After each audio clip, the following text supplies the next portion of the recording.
এই বিএনপি ক্ষমতায় গেলে নাকি প্রথম 18 মাসে 10 মিলিয়ন মানুষের চাকরি দিবে। এটা কেমনে সম্ভব? 10 মিলিয়ন মানে 1 কোটি মানুষের চাকরি দিবে। এই এই এত চাপাবাজি করার দরকার কি? বিএনপি তো এমনিতেই ক্ষমতা যাবে, আওয়ামী লীগ তো দৌড়ের ওপর আছে। বিএনপি এই কথা কইলো কেন আমার বুঝে আসে না। হ্যাঁ, 1 কোটি মানুষের চাকরি কি দিতে পারবে?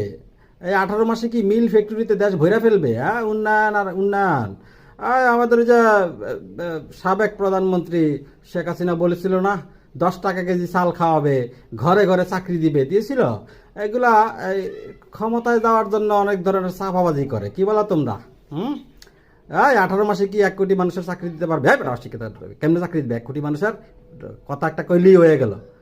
দেশে বেকারের সংখ্যার অভাব নাই, মানে চাপাবাজি শুরু করে দিছে ক্ষমতা যাওয়ার জন্য। ক্ষমতায় তোমরা এমনিতেই যাইতে পারবে, চাপাবাজি দরকার আছে? তোমরা কি বলো? 18 মাসে কি 1 কোটি মানুষের চাকরি দেওয়া সম্ভব? ভ্যাকেন্সি করতে হবে, আগের গুলাকে কি লাইট থেকে বাইর করে দিবে? হ্যাঁ, আওয়ামী লীগ কয়ে কয়ে লাইট থেকে বাইর করে চাকরি থেকে নট আউট করে তারপরে কি নতুন চাকরি দিবে? তোমরা কি বলো? কমেন্টে জানাও।